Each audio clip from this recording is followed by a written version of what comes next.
Hi, welcome to another video. In this video, we're going to be VOD reviewing a matchpoint team, a matchpoint final lobby. This is VESA. It happened yesterday, but since I'm from Asia, it says 2 days ago. But this is the team, JD Mindtricks. We have, bro.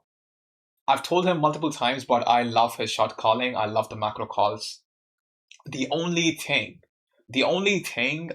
we can consolidate more is role clarity, right? What shape do we want? Like we have like 3 different setups, right?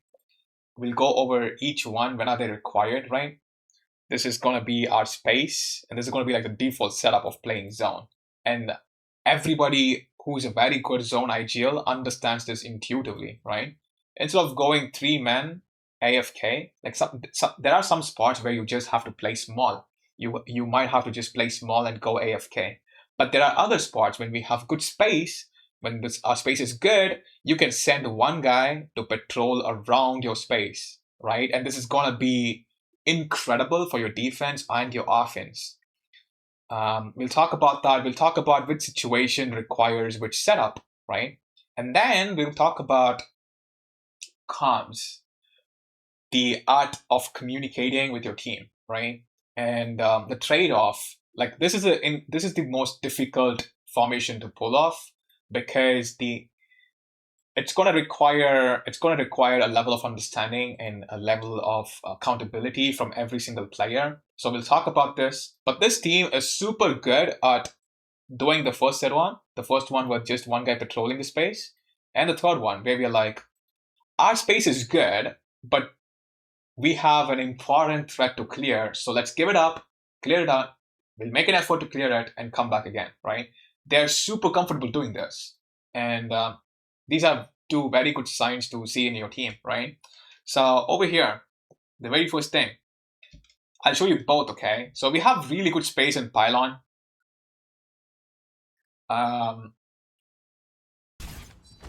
We might be able to just walk up and ult them. I have only one. We gotta wipe them. Do you have wall? This is an incredible call, right? Trying to wipe them when they're busy, the only thing we can talk about is how efficient are we? How quick are we?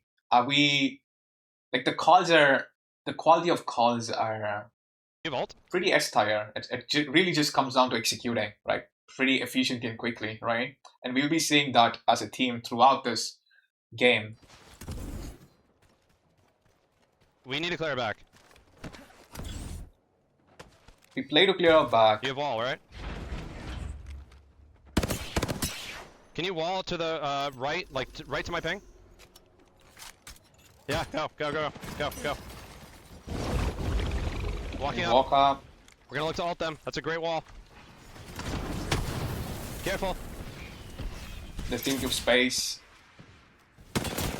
They're backing up more. We are holding them out. This is something that they're really good at doing. Take valuable space and apply pressure, right? And this is the final setup, right? This is the setup where we're completely leaving pylon.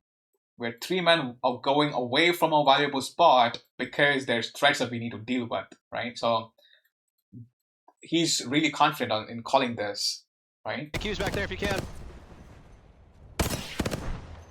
Let's go back now. Let's go back. We forced them all the way back. And this is when the very first time I noticed that we deal with them, like we show so much interest in dealing with them, but there's very little interest in doing everything we can to wipe them, right? That team did not show anything, like their body language didn't show anything to us that they're good enough to defend our push, right? So he's really good at applying pressure, but after hitting the threshold, converting the pressure to squad wipes is something I noticed that it could have been better here. Because the way, if we walked up that, the walk-up will be different, right? The very first time he takes these shots, he's going to take shots with his teammate. If the intention was to wipe this team, right? You have wall, right? Peek this with me. You hear? Peek this with me. And it's going to be a 2-man peek on the first guy, right? Can you wall to the... But right now, we shoot and we take cover, right? We're shooting and taking cover. We're kind of like only playing to pressure and delay. And he's really good at pressuring and delay. It is his default. And but anyways, that team evac towers. They evac. We gotta go now. I'm swapping guns. I gotta run double R9. So we're pretty much set up in our space again. But this is where something gets really interesting, right? Actually, now I got ammo. They're slamming! Meet them at the rim! This is incredible. This aggression, a team that is actively rotating is always at a disadvantage, right? Meet them at the rim! Do not let them get in here! That 100 spray, he got the first 100 spray for free, right? This is something you will have to like articulate to your teammates, right? This is something, the way we fight this a lot more cleaner, like in a pro league lobby, in a LAN lobby, is, again, we need to have one more teammate ready, right? There's going to be like 15 squads maybe, or 12 squads.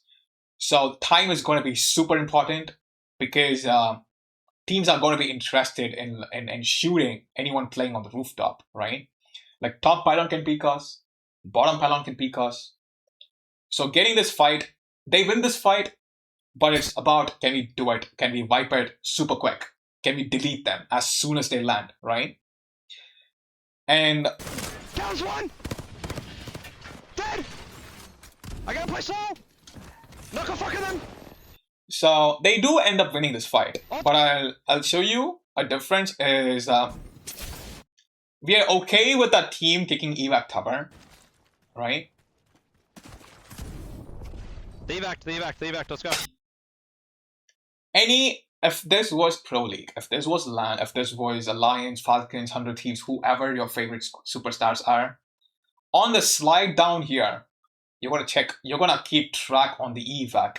From here, you would try to path yourself where you can cut them off, right? And you will do it with one more teammate. And that is how you minimize time. Getting that info earlier and getting your gun, adding one gun to everything that you do earlier, right? So we have the right intentions. We're just shaving these 2 to 3 seconds off. It's gonna be super huge, right? Like him going here without peeking anything and going inside all the way. They evac. We gotta go now. Like, we forced the evac. You were responsible for that. It's amazing. But can you do the extra work? Can you do the extra work of keeping track on where they're landing? Maybe you get to shoot them in the back. Maybe they don't land on you. But show interest in where they're landing, right? I'm swapping guns. I gotta run double R9. Actually, now I got ammo. But then this is like, you find here and you have the absolute best response that you can possibly have on this timing. And that is why he sounded stressful. He sounded nervous, right? They do win this fight, but this could have been... we can catch them over here in the air and take one more guy with us. We delete the first guy for free. You stay in the fight and wipe everything for free, right? Because in this lobby, we got away with it, right? Slamming! Meet them at the rim! Do not let them get in here! And his teammates are super good at reflagging and wiping. But at any point, like I said, in a Pro League lobby, in a LAN lobby, we're going to get walked up in the backside. So it is about time. How efficient are we going to be with time? But how do you utilize time? How do pro players how do they use their time better, right? And this is like an outside of a game agreement that players seem to have, okay? So over here, even here, like all these situations, adding one more gun will make your life a lot easier, right? Come to me. He gets to do all this stuff alone. Like we're going to get one turn. You get to do this every time. Every time you get to do this, you get to ask your team. You might even change space, but you can overextend a little bit. The skill difference is understanding when to convert from first one to the second one, right? When to ask for your teammate to join. Because if there's one more gun, you will get a lot more knocks. You'll get a lot more wipe. So what happens is, this outside of the game agreement, right? We have Falcons over here. I think when he clears the backside of this is game 7, the popular game. But the way they clear this, right? Hal is solo pressuring the whole time, right? Everyone's fighting. They're fighting here now. They're fighting here. Okay, They're I'm fighting picking here. again. I'm picking again. Okay, peek. They're still fighting. Yeah, they're still fighting. They're knocking. Where? I have EMP. I'm EMPing them. They're hard trading. It's 2v2, I think. Guild asking, do you want me to go? Do you want me to go? That is the agreement I'm talking about. Hal and Guild talk so much to each other. They only talk to each other. Wolsey is just there like a lighthouse, feeding info. We can observe the same thing in Alliance, right? Alliance do the same thing. Let me pull out Alliance. Over here, Oh no, it's every single time Effect or Hakis are going to walk into a new space, they're going to be like, unlucky peek with me, unlucky walk with me. They call their names, add the gun, call them by the name, add the gun, right? Leave the anchor. Don't involve him in the conversation. The anchor is responsible for the space, right? So over here, I think this is like... Okay. I come on. I'm walking up with you, I think. Okay. I spot you. Okay. Don't know that pin probably. There's someone close left. Unlucky pick with me. Unlucky peek with me. Best player, one of the best controller fraggers out there, right? And he's able to move a lot more freely because he sets up the cover fire ahead of time. This is setting up the cover fire ahead of time, right? Yeah, look over yours. You got cracked, fight. No less. Like all those bullets, bro, from Unlucky, right? This guy would not back down if it was only one bullet. If it was only one dude, right? He'd probably try and delay, get his team out. You want to fight? Nice. I'm playing 60 above, 60 above. Full team resetting also right now. 10 seconds on, 10 seconds on. We can play for spot. Play for spot. Yeah. I'm gonna get full. I'm batting. I'll do fight, okay? Yeah, just play on me. I'm gonna get for like you inform, you keep each other in the loop. Unlucky is like all you Effect, all you, right? So the 2-man play, these 2 players have to talk to each other, right? So in this case, it's gonna be our Catalyst is anchoring, right? So it's gonna be Nick and Andy. Nick, watch over me. Nick, come with me. Nick, peek this with me. Like having that conversation. And both of them have to initiate it, right? Nick should be like, Andy, do you want me to come over? Do you think we can wipe this, right? So here, all you get to do is initiate and apply pressure, right? One person can apply only so much pressure. But the moment you figure out this team is bad, they're not like vertinating, they're not playing head glitches, you evaluate the team. You see them, can we wipe them, right? The moment you start thinking, we might be able to wipe them, that is when you call over Nick, right? And the anchor, his responsibility is to hold space, and the anchor has to protect the space, right? The accountability part, these 2 people are responsible for keeping each other alive. They're responsible. The anchor is not responsible for that. The anchor, all he does is protect the space and feed info. The only time he can speak to this 2 men is going to be when an entire team tries to death wall us for the space. That is the only time. A team vertinating the anchor, a team util dumping the anchor, a team spending our space getting a lot of gravity and heat. That is the only time the anchor gets to make a call. Other than that, he's going to just be quiet. He's going to make sure our space is safe, right? They're going to be, if this is not northwest, northeast, anchor is going to watch our 6 o'clock and like 9 o'clock, right?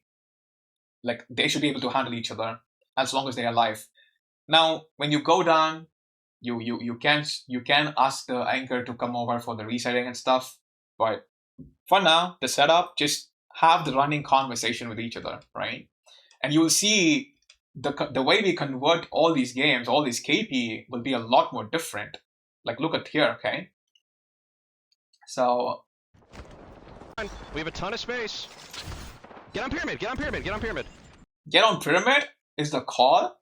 We have really good space. Top 3. We apply pressure. Look at me, please. He's He's screaming for cover fire in a reactive way, right? We walk up with no comms. If this becomes a habit, right, then Nick and Andy, every single time Nick is going to be interested in your walk up. Make him interested in your walk up, interested in who you're shooting, and life will be a lot easier, right? And then all we have to know is where the other team is, how much effort that they need to put in order to 3P. If they're on the other side, we can just, the next time we walk up, 2-man walk up, look down, wipe that team, right? Yes. Andrew, if you can get a trap here, that'd be good. We gotta look at this team down low. They're right in the corner. Where's the other team? Amazing question. Where's the other team? Now this is something the anchor, you know, his job will be the other team, right? Leave the left team to the 2 men. Find the other team. We will quick, you know, we'll be super quick with the moves. I'm stuttering. I'm not editing any of that out, but... How close are you to no, Nick, do you have ult? Nick, do you have ult? Can you ult this? Can you ult them off? So Nick being interested in what he wants to kill, right? Do you want to try and kill them? Do you want to try this, right? And all of that is going to be super useful. You don't have to look down. You can just yes, good ult. And then walk with me. Are you taking them? Peek this with double gun. You wipe this team right here, right? Like this is where Falcons will get a knock, back up, play for the fin, make this a duo, or completely wipe them. That pacing that comes from the 2-man conversation, back and forth conversation with your guy. They're having conversations, but they're not having the setup over here. We're still playing in this setup, whereas this team has shown you that you can send another person to look over, right? Fucking them! They're all 1 HP! Having Fuse right there with you wins you the game. It wins you the game, and we win the match point finals, right? So it's all about converting our chances quicker and much more cleaner. Who's left? We're playing for this corner, okay? We're playing for this corner, yep. And it's pretty much like... Yes, heard? Okay, just focus left. Keep clustering them, Nick. Nick, keep clustering. Andrew, move up to me. They're below us here. Spiral, break. And then people are going to climb up Walking on us, up on a right? ramp. Yes. Now the game is... all of this emotionally feels loaded, feels a lot more reactive, right? Because the game, you're supposed to respond to the game. Until then, you had control over the game, right? It was your game to lose, right? You pretty much had your foot on the game, on the team's throat.